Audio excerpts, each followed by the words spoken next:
Hello students. आज हम आपके साइंस में जो यूनिट है प्राकृतिक घटनाएं के अंतर्गत हम प्रकाश लाइट की चर्चा करने वाले हैं। और लाइट में बेसिकली हम आज पढ़ेंगे दर्पण मिरर के बारे में। दर्पण से जुड़ी जितनी भी इंफॉर्मेशन है, इमेज फॉर्मेशन क्या हो, कैसे होता है और आवर्धन क्षमता क्या होती है, सूत्र क्या होता है, यू वी और एफ के बीच में रिलेशन क्या है। ओके, आज इन सबको बहुत डिटेल में बहुत अच्छे से चर्चा होने वाली है। बने रहिएगा हमारे साथ, आपको बहुत ही मजा आने वाला है। ठीक है, फिर आइए शुरू करते हैं।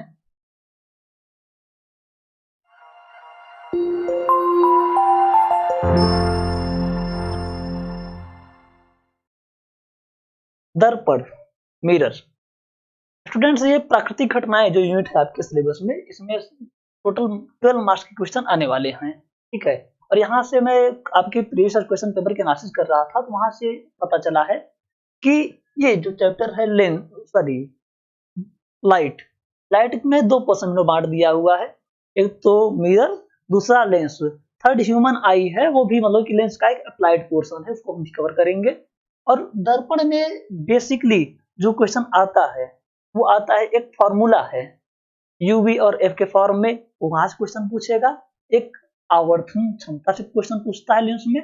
और तीसरा आपका पूछेगा इमेज फॉर्मेशन से। कभी कभी दे देगा सिचुएशन कि अगर वस्तु इस जगहों पे रखी हुई हो, बताया जाएगा कहाँ कहाँ पे वस्तुएं रखी जा सकती हैं, किस किस मिरर से कैसे कैसे इमेज फॉर्मेशन होगा। तो बताइए इमेज फॉर्मेशन कहाँ पर होगा। और सेकेंडरी आपको ये पूछा जा सकता है एग्जाम में कि वो आपको डायरेक्टली ना पूछ के दे देगा एक सिचुएशन कि एक वस्तु पोल से इतनी दूरी पर है, प्रतिबिंब इतनी दूरी पर है, तो होकर दूरी ज्ञात कीजिए, या फिर वक्रता त्रिज्या वगैरह। तो ये सब कैसे कैलकुलेट होगा, कैसे आएगा, आइए शुरू करते हैं इसको। ठीक है स्टूडेंट्स, मेनली हमने प्रीवियस ईयर लेक्चर में आपको मिरर से रिलेटेड सारी बातें बता दी हैं, ऑलमोस्ट सारी बातें कवर की हैं। बट फिर भी हम इसमें आपको एक क्विक रिवीजन देने वाले हैं। ठीक है, तो बने रहिए हमारे साथ। देखिए, हमने आपको बताया था लाइट, प्रकाश क्या है। प्रकाश एक ऊर्जा है जिसकी सहायता से हम वस्तुओं को देख सकते हैं। ओके, अब प्रकाश में भी पर्याप्त प्रकाश होना चाहिए किसी वस्तु को देखने के लिए, और एक स्वस्थ मानव नेत्र की आवश्यकता है देखने के लिए। ठीक है, प्रकाश में जो ऊर्जा है वो विद्युत चुंबकीय तरंगों के रूप में मानी जाती है, चलती है। बाकी आगे क्लास में आपको प्रकाश फोटॉन के रूप में चलता है, किस फॉर्म में होता है, वो बात की बातें हैं। प्रकाश की एक और बहुत ही यूनिक प्रॉपर्टी होती है कि प्रकाश निर्वात वैक्यूम से भी होकर पास हो जाता है। और निर्वात में प्रकाश की चार्ज सर्वाधिक होती है, 3 × 10⁸ मीटर प्रति सेकंड होती है। ओके, अब जो दर्पण होता है मिरर के दो पार्ट करते हैं, समतल दर्पण प्लेन मिरर, गोली दर्पण स्फेरिकल मिरर। और स्फेरिकल मिरर में भी दो पार्ट हो जाते हैं, अवतल दर्पण कॉनिकेव मिरर, उत्तल दर्पण कॉन्वेक्स मिरर। यहाँ मैंने इनके डायग्राम भी बना दिए हैं। समतल दर्पण में कांच की प्लेट होती है जिसमें किसी एक साइड पे कलई कर दिया जाता है। बिना कलई किया वाला जो सरफेस है ये वाला, यहाँ से परावर्तन होता है, इसको परावर्तक तल बोलते हैं। ओके, रिफ्लेक्टिंग सरफेस बोलते हैं। अवतल दर्पण में क्या होता है, जो परावर्तक तल होता है ये मतलब कि नीचे की तरफ धंसा हुआ तल होता है। जो कॉन्केव सरफेस होता है वहां से परावर्तन होता है इसमें। और उत्तल दर्पण कॉन्वेक्स मिरर में आपका जो उभरा हुआ हिस्सा है, जो कॉन्वेक्स सरफेस है, यहाँ से रिफ्लेक्शन होता है, रिफ्लेक्शन होता है। ओके, ये बेसिकली इतना कॉन्सेप्ट बताया हुआ था हमने आपको। उसके बाद फिर हमने बताया था कि मान लीजिए कि ये हमारे पास कॉन्केव मिरर है। ओके, अब ये जो कॉन्केव मिरर है ये किसका पार्ट है? मैंने बताया कि ये स्फेरिकल मिरर का एक पार्ट है। स्फेरिकल मिरर का पार्ट होने का मतलब यहाँ पे ये है, देखिए हम आगे बढ़े, अब बता दें कि मिरर का, ओके, मिरर का जो सेंटर होता है, इसका जो सेंटर पॉइंट होता है, मिडिल पॉइंट होता है, उसको बोलते हैं पोल। मिरर का जो सेंटर पॉइंट होता है उसको बोलते हैं पोल, हिंदी में कहते हैं इसको ध्रुव। ये बहुत ही इंपॉर्टेंट पॉइंट है, इसको छोड़ नहीं सकते। क्यों है ये आपको आगे पता चलेगा। अब ये जो स्फेरिकल मिरर है ये किसी स्फीयर का एक पार्ट रहा होगा, किसी सर्किल का एक पार्ट रहा होगा। मान लेते हैं कि ये इस सर्किल का पार्ट था। ओके, तो इस सर्किल का एक सेंटर रहा होगा। ऑब्वियसली बात है, सर्किल का सेंटर तो होना ही होना है। तो इस सर्किल का जो ये सेंटर रहा होगा, ये सेंटर सर्किल के केस में क्या कहा जाता है, सेंटर कहा जाता है, केंद्र। बट यहाँ पे कंप्लीट सर्किल ना होकर एक कर्व है, ओके, एक कर्व है, एक वक्र है, तो इसको केंद्र में कह के वक्रता केंद्र बोल देते हैं। क्या बोल देते हैं इसको? वक्रता केंद्र। और इस सेंटर के इस पोल से जो डिस्टेंस नापी जाती है, जो डिस्टेंस होती है, जो कंप्लीट सर्किल होता है उसके केस में इसको बोलते हैं रेडियस, त्रिज्या। यहाँ पे क्या है, ये कर्व है और ये क्या है, इसकी रेडियस, इसको रेडियस ऑफ कर्वेचर बोलते हैं, वक्रता त्रिज्या को आर से डिनोट करते हैं, आर। और ये आर होता है आपका रेडियस ऑफ कर्वेचर या वक्रता त्रिज्या। इतनी बात हमने आपको प्रीवियस वाली वीडियो में भी सब बताया गया है, आप उस प्लेलिस्ट में जाएंगे, आपको बहुत सारी चीजें एडिशनल भी आपको मिल जाएंगी इन सारी चीजों के बारे में। यहाँ पे हम बेसिकली चर्चा करने वाले हैं आपको इमेज फॉर्मेशन के बारे में, कि जो ये मिरर होते हैं इनसे इमेज का फॉर्मेशन, वो आपके सिलेबस में है, क्वेश्चन पूछे जाते हैं, इंपॉर्टेंट है, तो हम उस पे आते हैं। ठीक है, तो मिरर के अंतर्गत इमेज फॉर्मेशन हम बताना शुरू कर स्टूडेंट। उसके पहले हम आपको प्लेन मिरर के बारे में कुछ इंटरेस्टिंग बातें बताने वाले हैं, जो कि आपके एग्जाम में पूछी जा चुकी हैं और आगे भी पूछी जा सकती हैं। काफी चांस है जिन चीजों के पूछे जाने के। देखिए, क्वेश्चन बनता है कि समतल दर्पण में प्रतिबिंब का बनना बताइए। ठीक है, तो समतल दर्पण में प्रतिबिंब का बनना आप कह लीजिए या फिर समतल दर्पण के गुण कह लीजिए, एक ही बातें हैं, क्योंकि जिस तरह से समतल दर्पण में प्रतिबिंब बनता है वो उसके गुणों के कारण ही ऐसा होता है। क्या क्या प्रॉपर्टीज होती हैं? नंबर 1, समतल दर्पण में जो प्रतिबिंब बनता है, ध्यान से सुनिएगा, समतल दर्पण में जो प्रतिबिंब बनता है वो सीधा बनता है। समझ आ गई बात? समतल दर्पण में जो प्रतिबिंब बनता है वो सीधा बनता है, और वस्तु का आकार जितना बड़ा होता है उतना ही बड़ा प्रतिबिंब बनता है। वस्तु के आकार के बराबर का प्रतिबिंब बनता है समतल दर्पण में। और इंटरेस्टिंग बात यह है कि समतल दर्पण में के सामने वस्तु जितनी दूरी पर रखी हुई है उतनी ही दूरी पर दर्पण के पीछे की तरफ प्रतिबिंब बनता है। इट मींस अगर आप समतल दर्पण के एकदम पास में जाकर खड़े हो जाएंगे तो आपका प्रतिबिंब समतल दर्पण के पीछे की ओर एकदम पास में बनेगा। अगर आप समतल दर्पण के सामने एकदम दूर जाके खड़े हो जाएंगे तो जो प्रतिबिंब आपका बनेगा वो भी समतल दर्पण जहाँ पे लगा हुआ है बड़ा सा, तो उस दर्पण के पीछे उतनी ही दूरी पे बनेगा। ठीक है, ये होती है समतल दर्पण की खूबियां, या आप समतल दर्पण से प्रतिबिंब का बनना। इन चीजों के अंतर्गत इसका अध्ययन कर सकते हैं, आपके एग्जाम में क्वेश्चन पूछे जा चुके हैं इसके अंतर्गत। ठीक है, और देख लेते हैं कि आपके कौन कौन से क्वेश्चन पूछे गए हैं।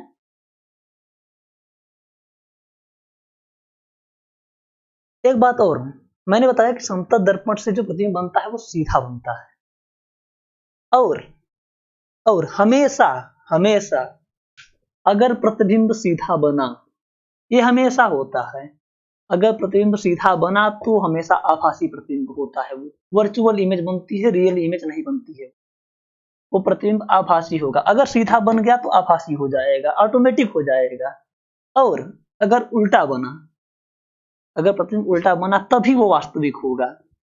अब ये वास्तविक और आभासी क्या होते हैं, इनकी चर्चा जब हम इमेज फॉर्मेशन पढ़ेंगे तो इसको बहुत डिटेल में बताएंगे। पर इतना जान लीजिए कि अगर प्रतिबिंब सीधा बन रहा है तो आभासी प्रकृति का होगा, उल्टा अगर बनेगा तो वास्तविक होगा। और समतल दर्पण में पार्श्व उत्क्रमण का गुण पाया जाता है। पार्श्व उत्क्रमण का मतलब ये होता है कि समतल दर्पण के सामने, ठीक है, जो चीज रखी हुई है उसके जो पार्श्व होते हैं, जो साइड्स होते हैं वो पलट जाते हैं। फॉर एग्जाम्पल, आप समतल दर्पण के सामने अगर अपना राइट हैंड आप उठाओगे, रेज करोगे, तो उसमें आपका लेफ्ट हैंड साइड का एरिया जो है वो दिखेगा, हाथ दिखेगा, वो उठ रहा है। इसको बोलते हैं पार्श्व उत्क्रमण। ओके, तो ये इतने ही क्वेश्चन आपके अभी तक मैं देख रहा था समतल दर्पण के बारे में, इतना ही सब कुछ था। अब आते हैं स्फेरिकल मिरर पे, जो आपके गोलीय दर्पण होते हैं। उन गोलीय दर्पणों में हमने आपको बताया दो दर्पण होते हैं, अवतल दर्पण कॉनकेव मिरर, उत्तल दर्पण कॉन्वेक्स मिरर। ये जो कॉनकेव मिरर होता है उसमें इमेज फॉर्मेशन की 5 सिचुएशन होती है। कैसे 5 होती है ये हम आपको प्रीवियस वीडियो में बता चुके हैं, यहाँ पे आपको डिटेल में बताया जाएगा। और जो कॉन्वेक्स मिरर होता है, उत्तल दर्पण, उसमें इमेज फॉर्मेशन के लिए 2 सिचुएशन होती हैं। सिचुएशन किसकी?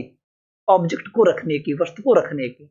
ठीक है, तो फिर अब देखते हैं कि कैसे कैसे इमेज फॉर्मेशन होता है। और ये जानने से पहले, इमेज फॉर्मेशन जानने से पहले हम कुछ बेसिक बातें जानेंगे मिरर की, और मिरर से होके जो प्रकाश गुजरता है उसके पाथ के बारे में, प्रकाश किरणों के रूप में। ये जानना बहुत इंपॉर्टेंट स्टूडेंट, क्योंकि इसको जाने बिना आप इमेज फॉर्मेशन ना कर पाएंगे, एग्जाम में अगर आ गया तो ना ही समझ पाएंगे। ठीक है, तो एक एक करके आराम से समझते हैं क्या होता है। फॉर एग्जाम्पल मान लेते हैं कि हमारा ये कॉन्केव मिरर है एम डैश। यहाँ पे हमने इसके उभरे हुए तल को ब्लैकिश कर दिया, कलई कर दी, इसका पॉइंट पी हो गया पोल। और एक लाइन होती है जो पी और सी को मिलाती हुई जाती है, और पी पर यह 90 डिग्री का एंगल ड्रॉ करती है। इसको बोलते हैं प्रिंसिपल एक्सिस, मुख्य अक्ष। ठीक है, अब देखिए दो कॉन्सेप्ट आते हैं।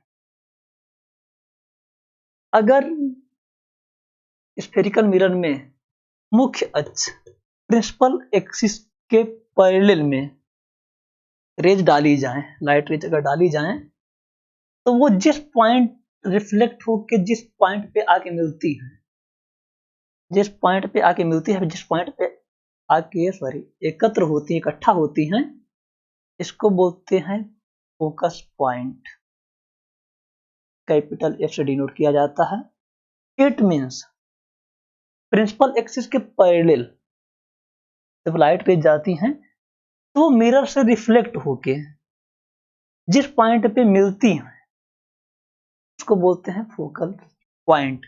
अरे पाथ का यूनिवर्सल रूल है, जब ये प्रिंसिपल एक्सिस के पैरेलल में डाली जाएंगी हमेशा फोकस पॉइंट पे जाके इकट्ठा हो जाएंगी। ये है कॉन्केव मिरर के केस में। कॉन्वेक्स मिरर के केस में क्या होता है, देखिए कॉन्वेक्स मिरर के केस में थोड़ा सा अलग होता है। कैसे अलग होता है समझिएगा, ये आपको समझ में आ गया होगा।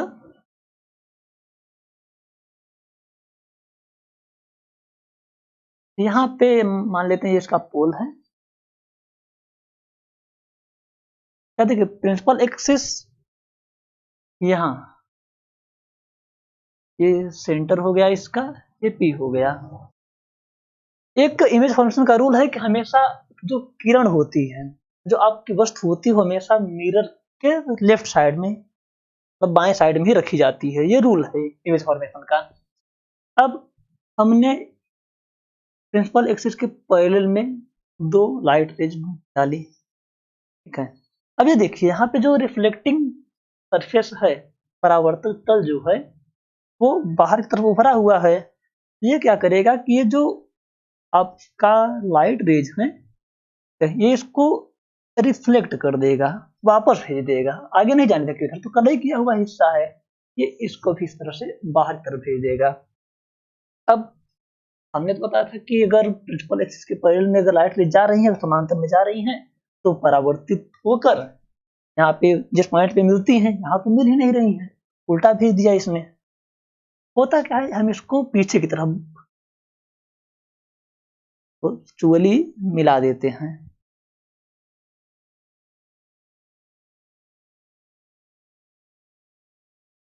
अवतल दर्पण के केस में क्या था कि जहां पे मिलती हैं, और उत्तल दर्पण के केस में क्या होता है कि जहां पर मिलती हुई प्रतीत होती है, मिलती नहीं एक्चुअल में। देखिए यहाँ पे ये रिफ्लेक्ट हो गई, मिरर के पीछे जहां पर ये मिलती हुई प्रतीत होती है आभासी रूप से, इसको बोलते हैं मुख्य फोकस बिंदु।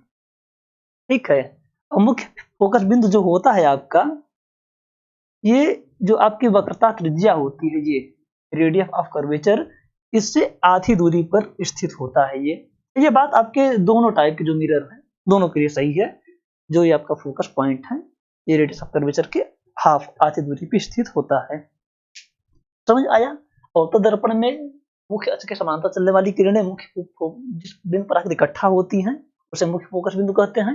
अवतल दर्पण के केस में क्या होता है कि मुख्य अक्ष के समांतर चलने वाली किरणें परावर्तन के पश्चात जिस बिंदु से आती हुई प्रतीत होती हैं, ओके, उसको मुख्य फोकस बिंदु कहते हैं। ये आप याद रखिएगा। आप क्या, हम आपको क्या बता रहे हैं, हम आपको बता रहे हैं किरणों का पाथ। इमेज फॉर्मेशन में किरणें कितने तरीके से आप रे डाल सकते हैं मिरर के ऊपर, वो बताया जा रहा है, उनका पाथ किस तरह से होगा। दूसरा पाथ होता है जो अभी आपने पढ़ा, अभी अभी आपने जो पढ़ा उसका ठीक उल्टा होता है। ठीक उल्टा क्या होता है समझिए।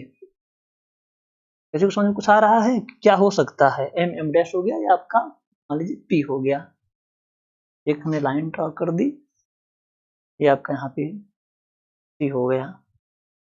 मान लेते हैं कि हमारा फोकस पॉइंट है एफ, हमारा फोकस पॉइंट है एफ। ओके, हमने क्या किया कि इस फोकस पॉइंट से होकर, इस फोकस पॉइंट से होकर एक प्रकाश किरण डाली।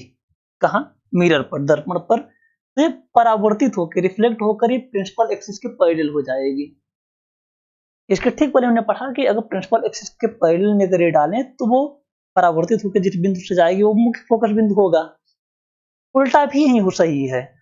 अगर हम फोकस बिंदु से होकर प्रकाश की किरण को गुजारते हैं तो परावर्तित होकर मुख्य अक्ष के समानांतर हो जाती है। दूसरा पाथ होता है। ठीक, दो पाथ हमने आपको बता दिए। प्रिंसिपल एक्सिस के पैरेलल में जाएगी, रिफ्लेक्ट होकर जिस पॉइंट से होकर जाएगी मुख्य फोकस बिंदु हो जाएगा। ठीक, मुख्य फोकस बिंदु से होकर जाएगी, परावर्तित होकर रिफ्लेक्ट होकर प्रिंसिपल एक्सिस के समानांतर होकर निकल जाएगी।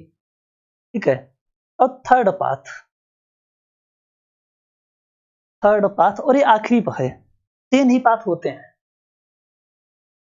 जो थर्ड पाथ है मुझे कहता है कि अगर ये जो सेंटर ऑफ कर्व है, ठीक है, वक्रता केंद्र सेंटर ऑफ कर्व है, इससे होकर अगर हम लाइट से डालें मिरर पर इस तरह से, अगर इस सेंटर से होकर लाइट रे अगर जा रही है तो वापस वो इसी रास्ते पर रिफ्लेक्ट हो जाएगी। इट मीन्स आपने सेंटर से होकर किरण डाली, वो परावर्तित होकर इसी रास्ते पे वापस निकल जाएगी।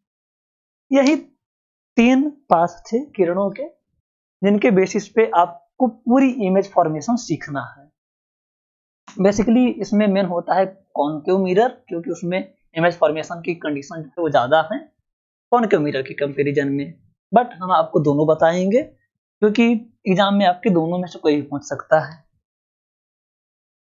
ठीक है, तो आगे चर्चा करते हैं इमेज फॉर्मेशन की।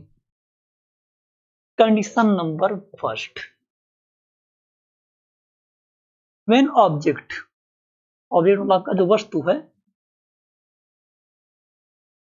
ऑब्जेक्ट जो है वो कहां पर है? अनंत पर है। अनंत का मतलब होता है कि मिरर से काफी दूर है। ओके, उस दूरी को आप मतलब कि मेजर नहीं कर सकते हैं, दिखा नहीं सकते। ओके, अब देखते हैं कि अगर ऑब्जेक्ट आपका जो वस्तु है वो अनंत पर है तब इमेज फॉर्मेशन कैसा होगा। एम डैश, ये आपका पॉइंट हो गया पी, ये हो गया आपका सेंटर, ये हो गया एफ। देखिए फ्रेंड्स, आप अगर पैरेलल में ले जाके फिर अगर मिलाना चाहेंगे तो भी सही। आप पहले फोकस पॉइंट इसके आधे पे अप्रॉक्स अगर मेजर कर लेंगे तो आपको इमेज फॉर्मेशन करना आसान हो जाएगा। ठीक है, यहाँ पे क्या किया आपकी किताबों में, उसने हम लोग की इमेज को इस तरह से दिखा दिया है कि मान लीजिए कि ए है, बी है, काफी दूर है। आप इसको हम लोग ऐसे भी दिखा सकते हैं। ठीक है, तो इससे जो आप इमेज ड्रा करेंगे वो कंटिन्यू नहीं ले जाएंगे लाइन को, याद रखिएगा आपको ब्रेक लाइन ले जानी है। रीजन ये है कि अगर आप लाइन को कंटिन्यू कर देते हैं तो माना जाता है कि आप इमेज को मिरर के पास में रखे हुए हैं, आपको मिरर से इमेज नजर आ रही है, इसलिए हम इस ब्रेक लाइन का यूज करते हैं कि हम देख नहीं पा रहे हैं। ठीक है, बहुत दूर है। ये एक रे यहां से गई और एक रे यहां से आई, ये अब क्या होगा? रिफ्लेक्ट होगी, रिफ्लेक्ट होके ये मिलेगी इस पॉइंट से ऐसे, और ये जाएगी, सॉरी, ये जाएगी इस पॉइंट से। ओके, इसको बनाने की प्रैक्टिस करने की जरूरत होगी, नहीं तो मिस्टेक होगी। हमारा तो मान लीजिए कि हम मार्कर से बना रहे हैं, जल्दी से इरेज करके सही कर दे रहे हैं, लेकिन आपको बहुत टाइम लगेगा, इसलिए आप इसकी प्रैक्टिस जरूर कर लीजिएगा। अब देखिए ये फोकस पॉइंट पे मिल गई, ठीक है। अब क्वेश्चन जो आपके ऑब्जेक्टिव टाइप वाला क्वेश्चन आता है, उसमें पूछेगा अवतल दर्पण में अगर वस्तु अनंत पे रखी गई हो तो वस्तु का जो प्रतिबिंब है वो किस तरह का बनेगा। ये आपका जो शॉर्ट क्वेश्चन आता है, वेरी शॉर्ट वाला, उसमें भी पूछ सकता है और ऑब्जेक्टिव वाले पूछ सकता है। तो इस कंडीशन में अगर ऑब्जेक्ट आपका वस्तु अगर अनंत पर हो, वस्तु अगर अनंत पे हो, तो जो आपका प्रतिबिंब बनेगा, जो आपकी इमेज होगी, प्रतिबिंब, ये कैसा होगा। पहली, वस्तु अनंत पे रखी हुई है, प्रतिबिंब एकदम बिंदु के आकार का छोटा सा, मतलब अत्यंत छोटा बनेगा। वस्तु से अत्यंत छोटा प्रतिबिंब बनेगा, अप्रोक्सीमेट पॉइंट के शेप का अत्यंत छोटा बनेगा। देखिए ये किरणें आपस में दूसरे को काट रही हैं, यहाँ प्रिंसिपल एक्सिस पे काट रही हैं, तो ये क्या होगा, अत्यंत छोटा होगा, वास्तविक होगा, वास्तविक होगा। और मैंने क्या बताया था, अगर वास्तविक होगा तो उल्टा जरूर होगा। बस यही याद करना है आपको। अगर वस्तु अवतल दर्पण के सामने वस्तु अगर अनंत पे रखी हुई है तो प्रतिबिंब अत्यंत छोटा बनेगा, वास्तविक बनेगा और वस्तु से उल्टा बनेगा, ठीक है। और एक पॉइंट और, कहां बन रहा है ये मिस कर रहे हैं, ये मुख्य फोकस पे बन रहा है, मतलब प्रतिबिंब मुख्य फोकस पर बनेगा, ठीक है, मुख्य फोकस पर बनेगा, अत्यंत छोटा बनेगा, वास्तविक बनेगा और उल्टा बनेगा। इस इतनी चीज अगर आपने एक नंबर के क्वेश्चन जो आपके अति लघु वाले आते हैं, या 1 नंबर 2 नंबर में, इतना अगर आपने लिख दिया तो आपको पूरे मार्क्स मिल जाएंगे। और अगर इमेज फॉर्मेशन अगर आ गया तो आप ऑब्जेक्ट को दिखा दीजिए कि बहुत दूर है, लेकिन याद रखिएगा कि अगर वस्तु अनंत पे रखी हुई है तो आपको ये लाइन ब्रेक होनी चाहिए। आप कंटिन्यू लाइन अगर ड्रा कर दिए सीधे, ये गलत हो जाएगा। क्यों, ये जो कंटिन्यू लाइन होती है, ये एक इसकी ठीक बात वाली सिचुएशन है, उसके लिए यूज होती है। कौन सी, अब देखिए ये सी है, ये एफ है, ये पी है, हमने एक लिया कि वो सी से बहुत अनंत पे है, तो अगली सिचुएशन हमारी क्या बनेगी, हम वस्तु को और शिफ्ट करते हैं राइट वर्ड मिरर के साइड में, तो अगली जो सिचुएशन हमारी बनती है वो बनती है सी से दूर, मतलब अनंत पे नहीं है, अनंत से पहले है लेकिन सी से दूर है, ठीक है। मतलब जो दूसरी कंडीशन होती है हमें, जो हम अब ऑब्जेक्ट को रखते हैं, कहाँ रखते हैं, सी से दूर, मतलब कि सेंटर ऑफ कर्व जो है उससे दूर, सेंटर ऑफ कर्वेचर से दूर रखते हैं, ओके। देखते हैं, ये हमारी सेकंड सिचुएशन हो जाती है। यहां पर उसमें हम वक्रता केंद्र, जो ऑब्जेक्ट हमारा वस्तु है वो वक्रता केंद्र से अगर दूर है, दूर रखी हुई है, बना के देखते हैं कैसे इमेज फॉर्मेशन होगा। हमने सिंपली एक मिरर ले लिया, एम डैश, जब लाइकिस किया,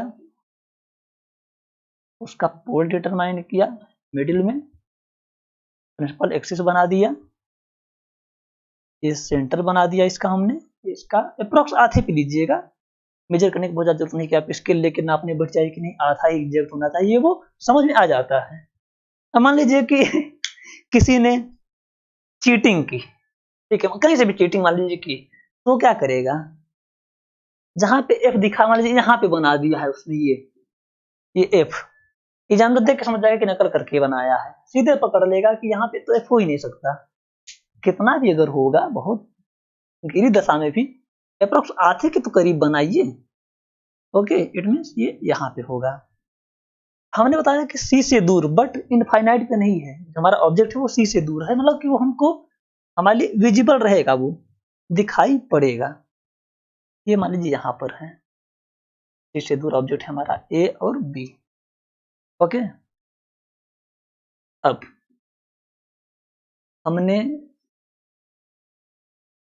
एक, देखिए हमें फॉलो क्या कर रहे हैं, जो आपको बताया गया, प्रिंसिपल एक्सिस, मुख्य अक्ष के समानांतर जो किरण जाएगी वो परावर्तित होकर आपके कहां से जाएगी, फोकस पॉइंट से हम इस फोकस पॉइंट की लोकेशन चेंज कर दे रहे हैं अपनी सुविधा के लिए। आप लोग मत करिएगा, क्योंकि आप लोग अगर सुविधा अपने चेंज करेंगे तो एग्जामिनर अपनी सुविधा के अनुसार नंबर काट देगा आपका, ठीक है। तो ये आपको समझाने के लिए हम कर सकते हैं, आप नहीं कर सकते, क्योंकि हमको एग्जाम नहीं देना है। हम एग्जाम दे चुके हैं, पास भी हो गए हैं। आपको एग्जाम देना, आपको पास होना, अच्छे नंबर से पास होना है। कोई नंबर नहीं पूछेगा कितना नंबर मिला था, कोई नंबर पूछेगा तो बहुत मारेंगे, बस अच्छे नंबर से पास हो जानिएगा। ये एफ हो गया। अब दूसरी जो किरण हमारी जाएगी, यहाँ पॉइंट सी है हमारा, ये इस पॉइंट से, सॉरी, इस पॉइंट से होके जानी चाहिए थी ये। अब ये परावर्तित हो किसी वापस लौट आएगी, हमने आपको बताया कि किसी से अगर जा रही है तो परावर्तित होकर उसी रास्ते पर वापस लौट आएगी। तो अब यहाँ पे जो इमेज फॉर्मेशन होगा वो इस जगह पे होगा, देखिए ये यहाँ पे हो रहा है, ये दिख रहा है, ये a dash b dash. It means अगर जो वस्तु है आपकी, ऑब्जेक्ट या वस्तु वक्रता केंद्र से अगर दूर रखी गई है तो प्रतिबिंब बनेगा कहाँ, सी और एफ के बीच में। सी और एफ के बीच, ये स्टेप आप याद कर लीजिएगा कि आपको क्या क्या बताना है, कहाँ बन रहा है, कैसा बन रहा है, वास्तविक बन रहा है। वास्तविक में इमेज जो ये रेज है दूसरे को काट रही है, वास्तविक बन रहा है। वास्तविक होगा तो हमने क्या बताया, और क्या होगा साथ में, उल्टा होगा, उल्टा होगा। नेचर देखिए, ऑब्जेक्ट इतना बड़ा है, इसका जो इमेज है इतना बड़ा है, इट मीन्स ये वस्तु से छोटा है। इसके पहला सिचुएशन में क्या था, जब वस्तु हम इनफाइनाइट पे रखे थे तो कैसा था, वो अत्यंत छोटा था। इसमें अत्यंत छोटा नहीं होगा, वस्तु से छोटा होगा, लेकिन वस्तु से छोटा होगा, ठीक है। ये चीज आपको याद रखनी है, कहाँ पे बन रहा है, कैसा बन रहा है, और जो ऑब्जेक्ट जो वस्तु है उसके कंपेरिजन में उससे बड़ा है, छोटा है, कैसा है, ठीक है। इतनी चीजें आप बता देंगे, ये इमेज बना देंगे, आपको पूरे के पूरे मार्क्स मिल जाएंगे, आपका एक भी नंबर नहीं कटेगा, एग्जामिनर काट ही नहीं सकता है, ये पॉसिबिलिटी ही नहीं है, ओके। अब हम थर्ड सिचुएशन देखते हैं, गेस करिए थर्ड सिचुएशन क्या हो सकती है। पहले हम इनफाइनाइट पे थे, बहुत दूर थे मिरर से, फिर हम सी से दूर आए, मतलब कि ऑब्जेक्ट जो है विजिबल हो गया। थर्ड जो हम सिचुएशन बनाते हैं वो होती है हमारी सी पर। सी मतलब सेंटर ऑफ कर्वेचर, वक्रता केंद्र जो है उस पर। जो थर्ड है वो है कि अगर वस्तु हमारी, वस्तु जो है वो सी पर हो, सी पर हो। आप सी नहीं लिखेंगे एग्जाम में, आप वक्रता केंद्र पूरा लिखेंगे, ब्रैकेट में सी लिख सकते हैं, ब्रैकेट में सी लिख दीजिएगा, ये अच्छा माना जाता है लिखने का तरीका, कि आपको मतलब कि जो लेटर्स यूज हो रहे हैं, ठीक है, चैप्टर में इमेज फॉर्म, आपको लेटर्स का काफी ज्ञान है, एग्जामिनर समझ जाता है। तो अब देखिए,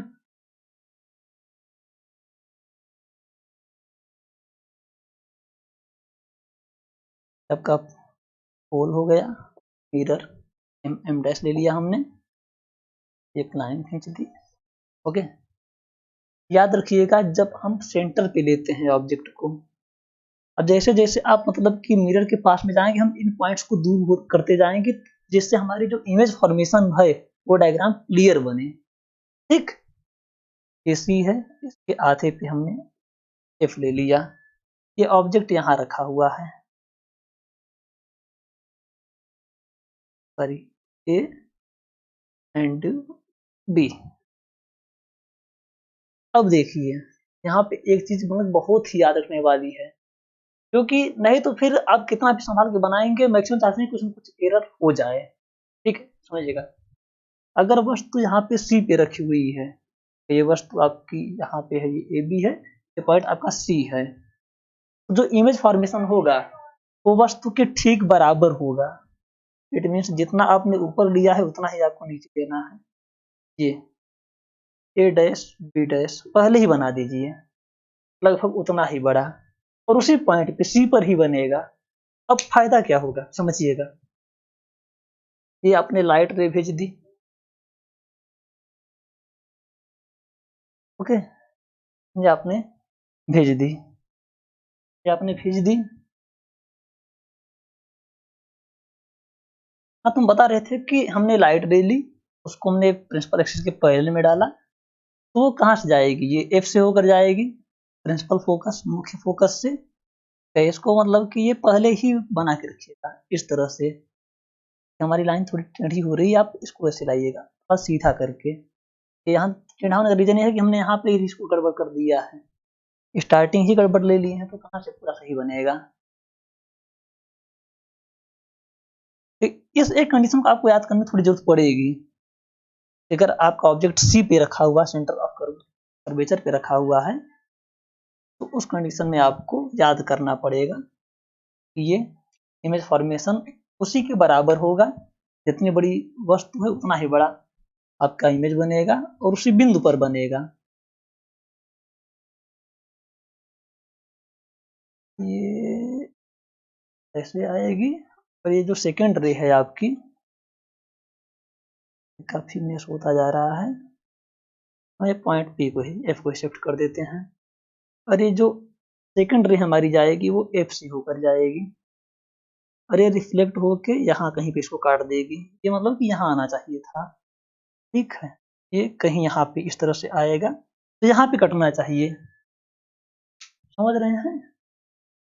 इट मीन्स कि ये जो है प्रिंसिपल एक्सिस के पैरेलल में जाकर ये लौटेगी, फोकस से होकर जाएगी, जो सेकेंड रे है हमारी वो फोकस से होकर जाएगी और रिफ्लेक्ट होकर ये प्रिंसिपल एक्सिस के पैरेलल में होगी। जो सी वाला पॉइंट है यहाँ पर आके मिलेंगी, दोनों इंटरसेक्ट करेंगे दूसरे को, ठीक है।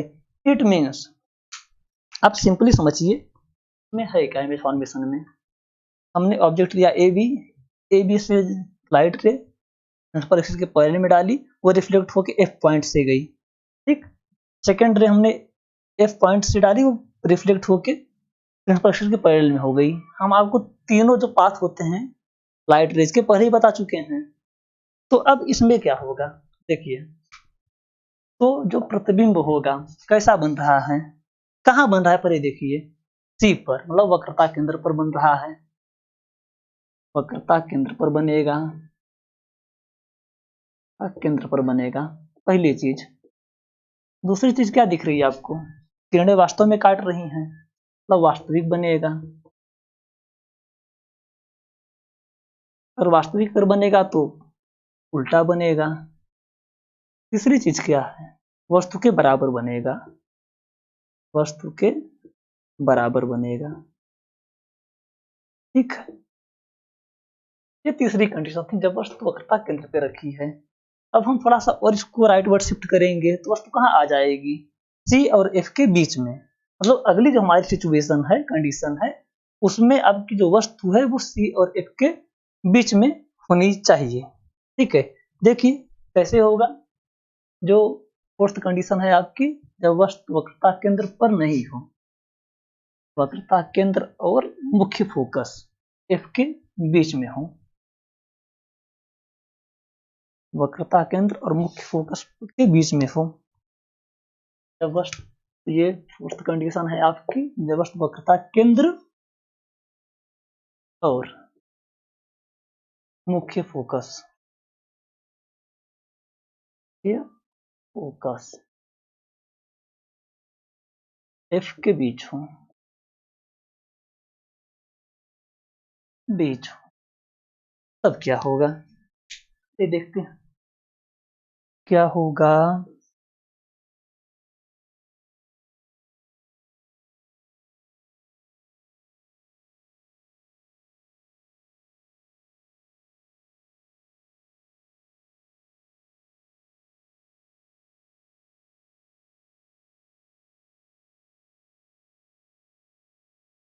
ये मान लीजिए आपकी वस्तु है ए बी, सॉरी ये सिचुएशन नहीं, ये तो हम पहले बना चुके हैं जब वस्तु को हम सी पे रखे थे। इस बार हमारी वस्तु सी और एफ के बीच में होनी चाहिए। इट मीन्स यहाँ कहीं पे सी और एफ के बीच में ए और बी, हमने इसको ड्रॉ किया प्रिंसिपल एक्सिस के पैरेलल में। ये रिफ्लेक्ट होके आपकी फोकस पॉइंट्स से होके निकल गई। ठीक, अब जो हम सेकेंड रे ड्रॉ करेंगे, सेकेंड रे ड्रॉ करेंगे यहाँ से, ये जाएगी इस और ये रिफ्लेक्ट होके लौटेगी इस पैरेलल में, पैरेलल में, और ये इसको इंटरसेक्ट कर रही इस पॉइंट पे, मतलब यहाँ पर ए डैश बी डैश। ठीक, अब देखिए यहाँ पर पहली रे ये रिफ्लेक्ट होकर यहाँ से निकल गई फोकस पॉइंट से, सेकंड रे हमने डाली फोकस पॉइंट से, ये रिफ्लेक्ट होकर प्रिंसिपल एक्सिस के पैरेलल हो गई। इमेज फॉर्मेशन यहाँ पर हो गया, मतलब सी से दूर, देखिए सी से दूर हो रहा है। तो हमको वही सारी चीजें, कहाँ पे बन रही है इमेज, सी से दूर, सी से दूर बन रही है। कैसी बन रही है, वास्तव में दोनों किरणें दूसरे को काट रही हैं, मतलब वास्तविक बन रही है। वास्तविक है तो उल्टा भी है, लेकिन दिख भी रहा है कि हाँ उल्टा है, वास्तविक है और उल्टा है। और तीसरी चीज, ये जो इमेज है ये वस्तु से बड़ी बनती है।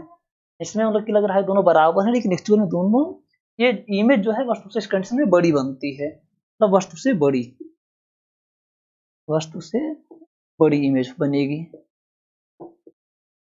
ठीक, ये फोर्थ कंडीशन थी।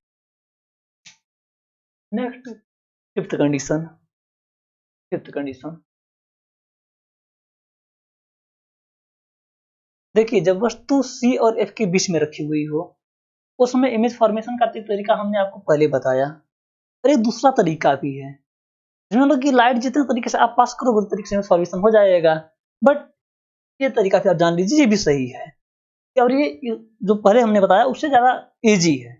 ओके, इसमें क्या होता है कि हमने मान लीजिए कि एक मिरर ले लिया, मिरर, हम कॉनकेव मिरर से भी इमेज फॉर्मेशन देख रहे हैं, उसके बाद कॉन्वेक्स मिरर से भी देखेंगे। इसमें इससे पहले इसलिए इसको सिलेक्ट किया गया है कि इसमें मिरर इमेज फॉर्मेशन की ज्यादा पॉसिबिलिटीज हैं। ओके, उसमें थोड़ा कम है कंपैरेटिवली। ये है सी, ये है एफ, आपका ऑब्जेक्ट यहाँ कहीं रखा हुआ है, ये ए बी, सी और एफ के बीच में है। यहाँ पर ये प्रिंसिपल एक्सिस के पैरेलल में लाइट रेज गई और इसने एफ से होती हुई निकल गई। ओके, सेकंड पाथ ये भी हो सकता है ना कि लाइट रेज यहां से होके अगर निकले इस सी पॉइंट से,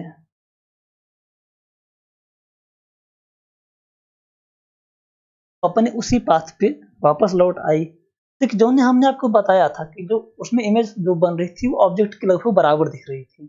यहाँ पे देखिए क्लियर हो जाएगा आपको कि ये इमेज आपकी यहाँ बनेगी इस पॉइंट पे, इसको आपने मिला दिया प्रिंसिपल एक्सिस से, ये इसीलिए हमने आपको सोचा कि इस तरीके से बताते हैं, आपको क्लियर हो जाएगा कि कैसे ऑब्जेक्ट से बड़ी इमेज बन रही है। जब वस्तु सी और एफ के बीच में हो, एफ प्रिंसिपल एक्सिस के पैरेलल में हमने एक रे ली जो फोकस से होके गई प्रिंसिपल फोकस से, दूसरी हमने सी पॉइंट से होके जाने दिया, वो यहाँ पे इंटरसेक्ट कर रही है, अपने पाथ पे रिफ्लेक्ट हो रही है। कुछ ना नहीं बता रहे, जो आपको एकदम स्टार्टिंग बता दिए थे, 3 पाथ बताए थे, उन्हीं तीनों का अप्लाइड एप्लीकेशन यहाँ पे हम कर रहे हैं। ठीक है, ये अब दिख रहा होगा कि ये चीज से दूर बन रही है, पहली कंडीशन सेटिस्फाई होगी जो हम बताए थे पिछले वाले में। वस्तु से, क्योंकि ये वास्तविक है, वास्तव में किरणें काट रही दूसरे को, वास्तविक है तो उल्टा भी है, और दूसरी बात वस्तु से बड़ी है इमेज। ठीक, ये आपकी फोर्थ कंडीशन हो गई। नेक्स्ट फिफ्थ कंडीशन में हम क्या करते हैं कि ये जो सी और एफ के बीच में है, इसमें हम एफ ऑब्जेक्ट को एफ पर रख देते हैं, मतलब प्रिंसिपल फोकस पे रख देते हैं, मुख्य फोकस पर रख देते हैं। ठीक, मुख्य फोकस पे रख देते हैं। रिवीजन करते रहिएगा, पहले हमने वस्तु को कहाँ रखा था, अनंत पर रखा था। अनंत जब रखा था तो उसमें जो प्रतिबिंब बना था वो कैसा था, किसी को याद है? वो प्रतिबिंब अत्यंत छोटा था, बिंदु के आकार का था। कहाँ बना हुआ था? फोकस पे बना हुआ था, फोकस बिंदु पर बना हुआ था, ठीक। और वास्तविक था, उल्टा था। ये सारी बातें हो गई। दूसरा हमने क्या था, सी से दूर रखा था। जब सी से दूर हमने रखा हुआ था तब इमेज फॉर्मेशन, आप लोग रिकॉल करिए, हम अभी बनाने जा रहे हैं क्या,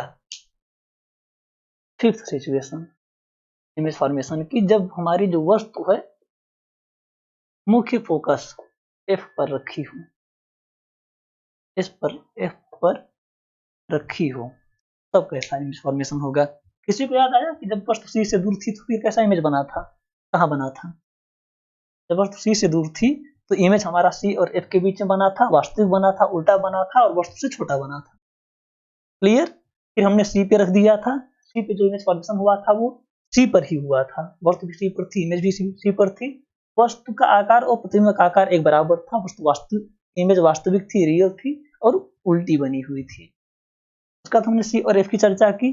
सी और एफ के बीच में वस्तु रखने पे जो हमारी इमेज फॉर्मेशन हुआ था वो सी से दूर हुआ था, वास्तविक था, उल्टा था और वस्तु से बड़ा प्रतिबिंब बना था। अब जब हम वस्तु को एफ मुख्य फोकस पे रख देते हैं, मान लीजिए ए बी, ये इसके पैरेलल में लाइट गई और ये एफ से होके बाहर निकल गई। अब हम इन यहाँ से एक लाइट रे पास करा देते हैं ऐसे, एफ से ही निकल जाएगी वापस। इट मीन्स ये देखिए यहाँ पे थोड़ा नैरो हो रहा है, यहाँ जाके स्प्रेड होता जा रहा है।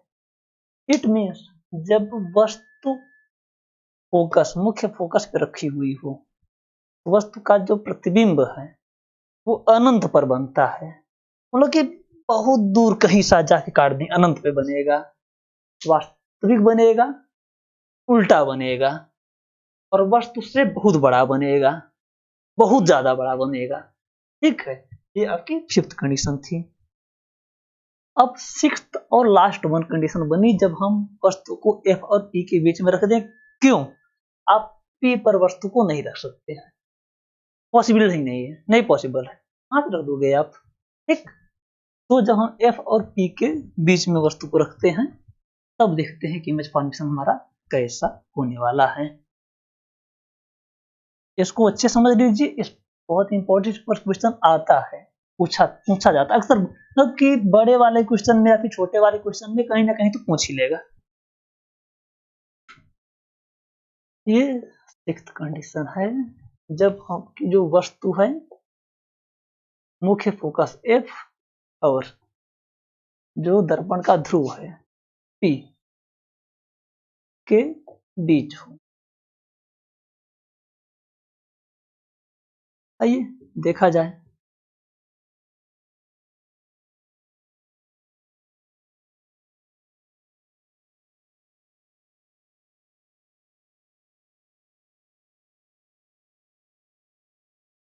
एफ और पी के बीच में है, मान लीजिए हमने ए और बी ले लिया, ये हुई और ये फोकस से होकर निकल जाएगी, ठीक है। और ये जो सेकेंड रे होगी हमारी, ये सेंटर से होके जाएगी, रिफ्लेक्ट होके वापस चली जाएगी, इधर कहीं नहीं मिलेंगी।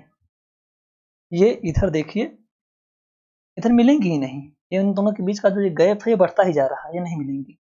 बट अगर इसको भी पीछे की तरफ बढ़ा दें, इसको भी बढ़ा दें,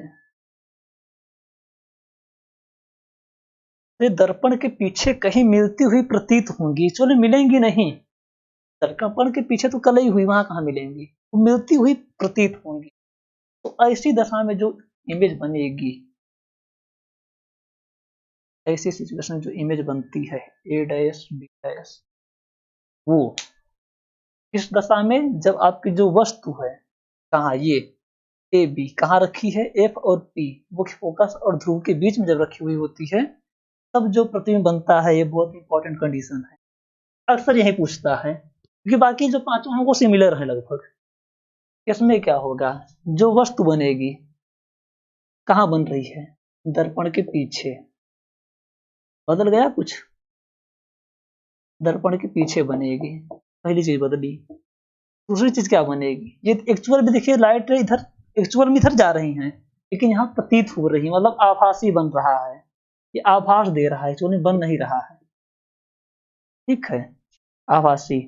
जिस तरह से वास्तविक अगर इमेज बन रही है, रियल इमेज बन रही है तो वो उल्टी होगी, उसी तरह से अगर आभासी प्रतिबिंब बन रहा है तो हमेशा सीधा होगा, आभासी है तो सीधा ही होगा। और वस्तु से बड़ी, वस्तु से बड़े आकार की बनेगी। यहाँ तक हमको लगता है किसी को कोई डाउट नहीं होगा, बहुत आराम से बनाया गया। कैसे कैसे बनाया जा रहा है पूरा डिटेल में बना कर दिखाया गया जिससे आपकी कोई प्रॉब्लम ना होने पाए। अब हो गया, हमने सोचा कि एफ और पी के बीच में हमने रख लिया, पी पे नहीं रख सकते हैं। अवतल दर्पण से इमेज फॉर्मेशन ये आपका कंप्लीट हो गया। उत्तल दर्पण पे आते हैं। अब उत्तल दर्पण में देखिए इमेज फॉर्मेशन की सिर्फ और सिर्फ दो कंडीशन होती हैं हमारे पास, सिर्फ दो। कौन कौन सी, एक तो जब हम वस्तु को अनंत पर रख देते हैं, अनंत पर रख दें, और दूसरी कौन सी, दूसरी अभी कोई सोच रहा होगा कि दूसरी वही होगी जो सी से दूर होता है, अभी तो दर्पण पढ़ाए थे खुद ही भूल गए, नहीं ऐसा नहीं होता। अवतल दर्पण के केस में चीजें बदलती हैं, कैसे समझिएगा, सॉरी अवतल दर्पण नहीं, उत्तल दर्पण के केस में चीजें बदलती हैं। इतना देर से अवतल पढ़ा रहे थे लेकिन हमारे दिमाग में अवतल ही चलने लगा सब। ये उत्तल दर्पण के केस में चीजें बदलती हैं, कैसे बदलती हैं समझिएगा। उत्तल दर्पण जो परावर्तक तल होगा वो भरा हुआ होता है, ठीक है। इसमें सारे देखिए, ये जो वस्तुओं को रखने का जो रूल है, वस्तु हमेशा बाएं तरफ रखी जाएगी, चाहे जो आप इमेज ले लीजिए, मतलब कि मिरर ले लीजिए, लेंस ले लीजिए, कुछ भी, वस्तु हमेशा बाईं ओर ही रखी जाएगी। यहाँ पे मान लीजिए कि ये इसका सेंटर है सी और ये इसका मुख्य फोकस है एफ, ठीक है। ये तो वस्तु आप अनंत पे रख दीजिए, ये भी बहुत दूर है। अब हमने बताया था कि अगर वस्तु अनंत पे है तो आप डॉटेड लाइन से शो करेंगे इसको, अदरवाइज ये इमेज फॉर्मेशन आपका गलत हो जाएगा। कुछ दूर तक डॉटेड लाइए, फिर आप मिला सकते हैं इसको, एकदम सीधे लेके आइए, कोई प्रॉब्लम नहीं होगी, ठीक।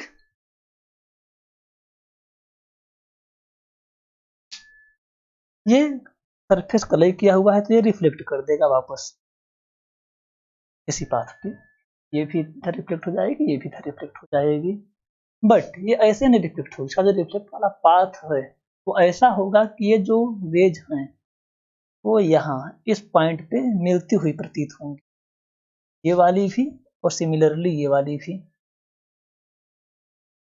यहाँ पे ये मिलती हुई प्रतीत होंगी, चलो मिलेंगी नहीं, मतलब ये इस पॉइंट पे मिलती हुई प्रतीत होंगी।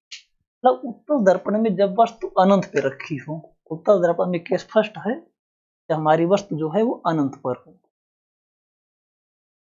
अनंत पर हो, ठीक है।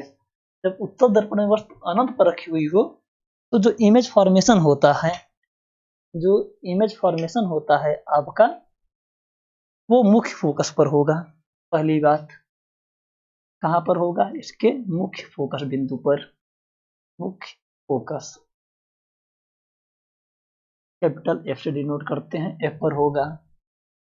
दूसरा, ये किरणें एक्चुअल में एक दूसरे को काट रही है या फिर काटती हुई प्रतीत हो रही हैं, एक्चुअल में नहीं काट रही है, देखिए एक्चुअल में इनका पाथ ऐसे ये इधर निकल जा रही है और ये वाली रिफ्लेक्ट होकर इधर आ जा रही है, ये काटती हुई प्रतीत हो रही है, मतलब कि आभासी बन रहा है, ये आभासी है, दोनों दूसरे के पूरक है, अगर सीधा है तो आभासी होगा, अगर आभासी है तो सीधा होगा, ठीक। और वस्तु अनंत पे रखी हुई है और ये फोकस पॉइंट पे, मतलब कि एकदम पॉइंट के शेप का बनेगा, मतलब कि वस्तु से अत्यंत छोटा बनेगा, ये अत्यंत छोटा बनेगा। ठीक है, ये बातें क्लियर हो गई। नेक्स्ट क्या कर सकते हैं आप, यहाँ पे देखिए पॉइंट पी, पोल, ये अनंत पे रखी हुई थी। अनंत पे जब रखी हुई हो उत्तल दर्पण केस में तो मुख्य फोकस पर बनेगा, जो आपका प्रतिबिंब बनेगा, सीधा बनेगा, आभासी बनेगा और वस्तु से अत्यंत छोटा बनेगा। अब उत्तल दर्पण केस में दूसरी कंडीशन पे आते हैं हम। इसमें दो ही कंडीशन है, पहली आपको बता दी गई, अगर वस्तु अनंत पे रखी गई हो तब इमेज का फॉर्मेशन कैसे होने वाला है, और सेकेंड कंडीशन तब होगी जब हम ध्रुव से दूर, क्योंकि आप इसमें सेंटर पर फोकस के बीच में उधर नहीं रख सकते हैं। क्यों? क्योंकि इसमें दाहिने साइड पे कलई किया हुआ हिस्सा है, वहां पे आप वस्तु को रख ही नहीं सकते हैं। इसलिए यहाँ पे सिर्फ आपको दो ही कंडीशन मिलती है वस्तु को रखने की, एक तो अनंत पे, दूसरी जो इसका पोल है, पोल से दूर। पोल से दूर भी जब आप रखते हैं तो इसको आप रिप्रेजेंट कर सकते हैं, मतलब कि जो वस्तु है वो विजिबल रहेगी। यहाँ पे इनफाइनाइट पे रहती तो आप डॉटेड लाइन यूज करते हैं, यहाँ पर जरूरत नहीं है, आप पूरी लाइन, यहाँ पे डॉटेड लाइन नहीं यूज करेंगे। डॉटेड लाइन का मतलब होता है कि वस्तु रेज बहुत दूर से आ रही है, ठीक है, इसलिए हम डॉटेड लाइन का यूज करते हैं, यहाँ पे नहीं करेंगे।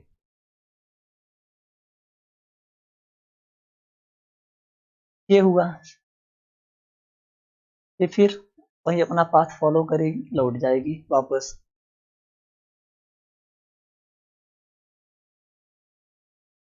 यहाँ पे और सेकेंड, ये हमको ले जाना है सी पर, सेंटर पे। ओके, तो देख लेते हैं एक अंदाजा मोटा मोटा कहाँ से होके जाएगी। यहाँ तक आई, यहाँ तो डिफ्लेक्ट हो गई वापस इसी रास्ते पे, लेकिन ये जाती हुई प्रतीत होगी। फाइनली इसी तक पहुंचा ही दिया हमने। ठीक, ये इमेज फॉर्मेशन यहाँ कहीं पर हो रहा है इसका, यहाँ कहीं पर ए डैश बी डैश, मतलब जब वस्तु पोल से दूर रखी गई है उत्तल दर्पण के केस में, ठीक है, जब वस्तु उत्तल दर्पण के केस में पोल से दूर रखी गई है तो जो इमेज हमारी बन रही है वो कहाँ बन रही है, पी और एफ के बीच में, मतलब कि पोल और मुख्य फोकस के बीच में बन रही है। दूसरी, ये सीधी है, इमेज हम लोग की सीधा, और अगर सीधा है और ये आभासी है, काटती हुई प्रतीत हो रही, काट एक्चुअल नहीं रही है, सीधा है तो आभासी है। और देखिए वस्तु इतनी बड़ी है, इमेज इतनी छोटी बन, वस्तु से छोटी बनेगी, ठीक, वस्तु से छोटी।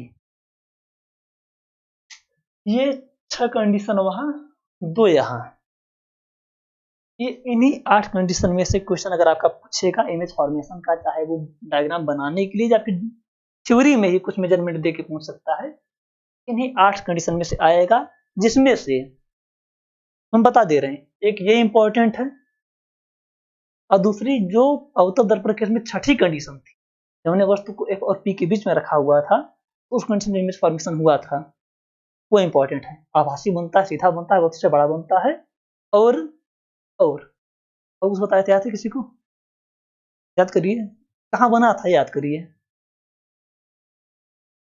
याद आ गया?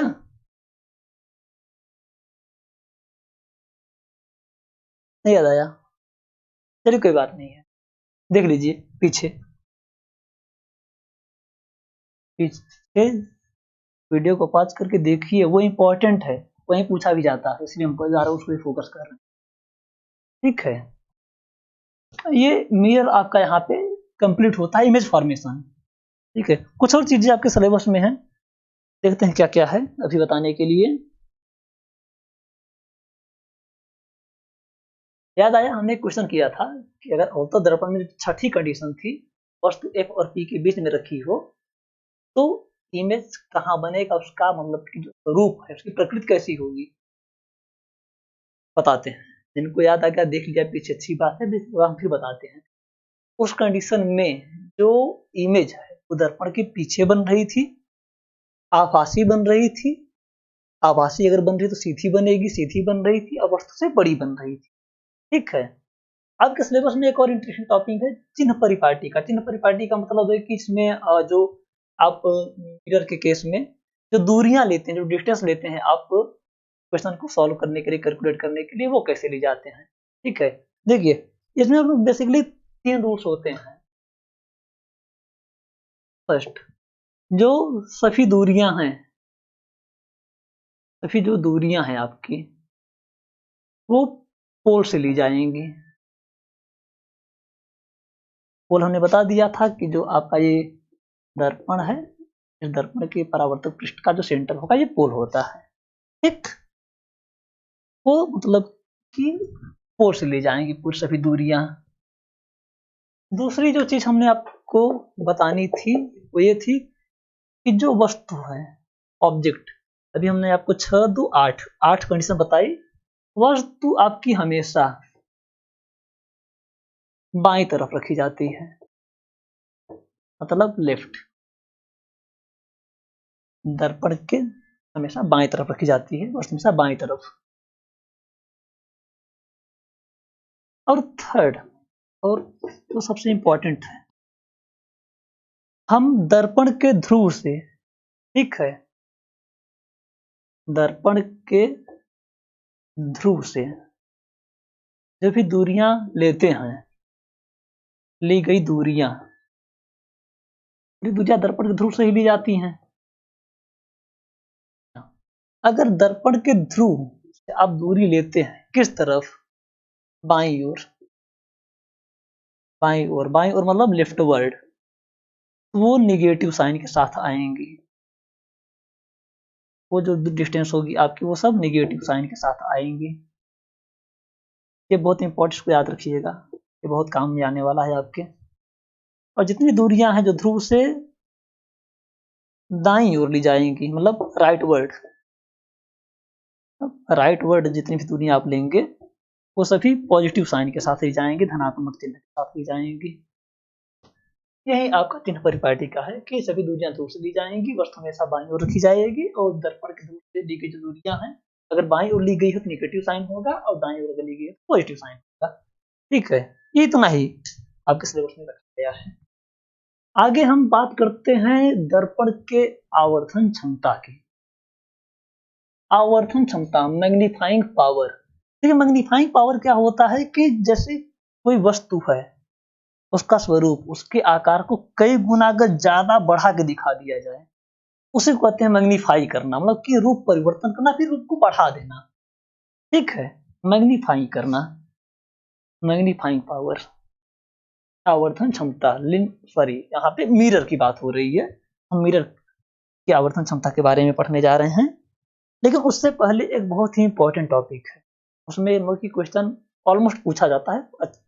ठीक है, अच्छे क्वेश्चन आते हैं तो उस हम फॉर्मूले की, दर्पण सूत्र जिसको बोलते हैं, या फिर इंग्लिश में कहते हैं हम मिरर फॉर्मूला, मिरर फॉर्मूला, या इसको कहते हैं हिंदी में दर्पण सूत्र, दर्पण सूत्र। ये दर्पण सूत्र होता है 1/v plus 1/u is equal to 1/f। ये इसलिए हमने बता दिया कि इस पे क्वेश्चन अक्सर पूछा जाता है आपका शॉर्ट आंसर में या ऑब्जेक्टिव टाइम में, इसमें से छोटे छोटे क्वेश्चन पूछ लिए जाते हैं। इसमें जो v है, v, ये है distance of object, distance of object from pole. Sorry, mistake है थोड़ा सा, ये डिस्टेंस ऑफ ऑब्जेक्ट नहीं है, एक्चुअल में ये डिस्टेंस ऑफ इमेज है। जो आपकी इमेज बनती है उसकी पोल से जो डिस्टेंस होती है वो v से डिनोट की जाती है। ये है आपकी distance of object, distance of object from pole, मतलब ये है आपकी दर्पण के ध्रुव से वस्तु की दूरी, ये है आपकी दर्पण के ध्रुव से प्रतिबिंब की दूरी। इसको तो आप जानते ही हैं, आपकी फोकस, फोकल लेंथ, फोकस दूरी, मतलब मिरर की फोकस दूरी, ये भी मेजर की जाती है पोल से ही। ये फॉर्मूला, अब देखिए इस फॉर्मूले का यूज करते समय आप जब अवतल दर्पण का यूज अगर बोला गया क्वेश्चन में, तो अवतल दर्पण में जो वस्तु है वो हमेशा बाएं ओर रखी जाती है। बाएं ओर रखने का मतलब जो यू है आपका वो माइनस साइन के साथ है। ओके, जो आपका वी है, वी सिर्फ छठी और आखिरी कंडीशन में दाहिने साइड जाता है, नहीं तो वी भी आपका माइनस ही रहेगा। और फोकस तो इसका हमेशा ऑलवेज माइनस ही रहता है, ठीक है। और जो आपका कॉन्वेक्स मिरर है, उत्तल दर्पण है, ठीक, उसके केस में क्या होता है, यू ये तो निगेटिव हमेशा, हमने आपको पहले बता दिया कि जो वस्तु है हमेशा दर्पण के बाईं ओर रखी जानी है। जो भी है, जो प्रतिबिंब उसमें था, दोनों कंडीशन में, दोनों ही कंडीशन में जो प्रतिबिंब था वो दर्पण के पीछे बन रहा था। एक जगह एफ पे बन रहा था, अत्यंत छोटा बन रहा था, मतलब ये हमें उत्तर दर्पण के हमेशा पॉजिटिव होगा। और जो एफ है, एफ उसका दर्पण के पीछे साइड रहता है, मतलब दाहिनी साइड रहता है पोल के, तो एफ भी उत्तर दर्पण का पॉजिटिव होता है। मैंने इसलिए बता दिया, आप क्वेश्चन सॉल्व करेंगे तो इन साइन का ध्यान जरूर रखेंगे। हम आपको एक्सरसाइज में कुछ क्वेश्चन भी करा देंगे जिससे आपको क्लियर हो जाएगा, ठीक। अब हम बात कर रहे थे दर्पण का फॉर्मूला जो बताए थे, उसमें हम बात कर रहे थे आवर्धन क्षमता की। आवर्धन क्षमता, दर्पण की आवर्धन क्षमता की बात हो रही है यहाँ पे, क्योंकि आवर्धन क्षमता लेंस की भी होती है, बट हम जब लेंस पढ़ाएंगे आपको तब हम लेंस की आवर्धन क्षमता की बात करेंगे। अभी हम दर्पण की आवर्धन क्षमता की बात करते हैं, ठीक है। आवर्धन क्षमता, मैग्नीफाइंग पावर। मैंने आपको बताया कि आवर्धन क्षमता का मतलब होता है कि वस्तु के जो आकार है उसको कई गुना बड़ा करके दिखाना, यही होती है आवर्धन क्षमता। आवर्धन क्षमता, आवर्धन क्षमता, आवर्धन क्षमता को बेसिकली मैग्नीफाइंग पावर बोलते हैं, इसको स्मॉल एम से डिनोट करते हैं। ये होती है प्रतिबिंब ऊंचाई, हाइट ऑफ इमेज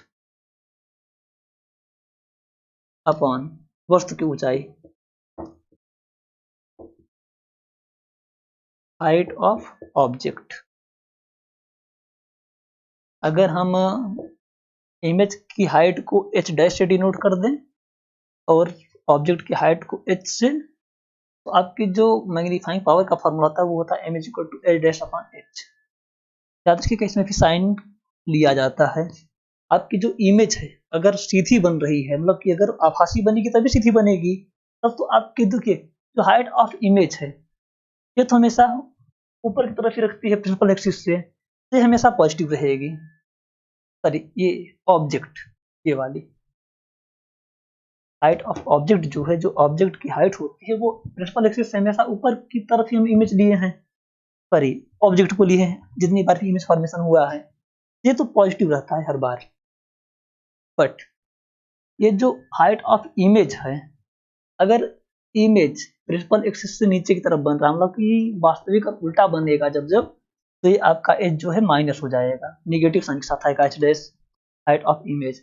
और जितनी बार ये प्रिंसिपल एक्सिस से ऊपर की ओर बनेगा, मतलब कि आभासी बनेगा और सीधा बनेगा, तब जाकर ये पॉजिटिव हो जाएगा। इट मीन, देखिए समझिए बात को, एक बहुत ही ट्रिकी क्वेश्चन आता है कि एम अगर पॉजिटिव है तो 4 ऑप्शन दे देगा। इमेज आपकी रियल है, वर्चुअल है, इमेज फॉर्मेशन पॉसिबल नहीं है। समझिए हमने क्या बताया कि जो वस्तु की ऊंचाई है वो हमेशा पॉजिटिव रहेगी, हमेशा प्रिंसिपल एक्सिस के ऊपर रखी जाती है वो वस्तु आपकी, मतलब ये हमेशा पॉजिटिव होगा। ये नीचे आपका डिनोमिनेटर हमेशा पॉजिटिव है, वस्तु की ऊंचाई हमेशा पॉजिटिव है। जो इमेज की हाइट है वो मैक्सिमम केसेस में इमेज जो है आपका प्रिंसिपल एक्सिस से नीचे की तरफ बन रहा है, मतलब मैक्सिमम केसेस में जो है वो निगेटिव हो रहा है। बट एम पॉजिटिव कब होगा, ये हमेशा पॉजिटिव, जब ये भी पॉजिटिव हो जाए तभी एम पॉजिटिव आएगा। ये पॉजिटिव हमेशा है, ये पॉजिटिव हो जाएगा तब ये पॉजिटिव आएगा। इट मीन्स जो इमेज का फॉर्मेशन है, अगर आपकी इमेज आभासी है, आभासी है तो सीधी है,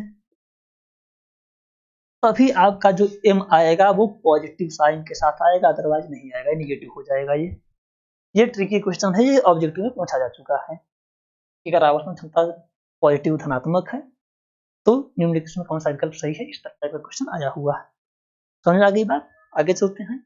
इसका एक सेकंड फॉर्मूला होता है m is equal to minus v upon u करके। इस पे भी क्वेश्चन कभी कभी आ जाते हैं। वी और यू वही है, वी है आपका दर्पण के ध्रुव से प्रतिबिंब की दूरी और यू है आपका दर्पण के ध्रुव से वस्तु की दूरी। ठीक है, ये इतना है।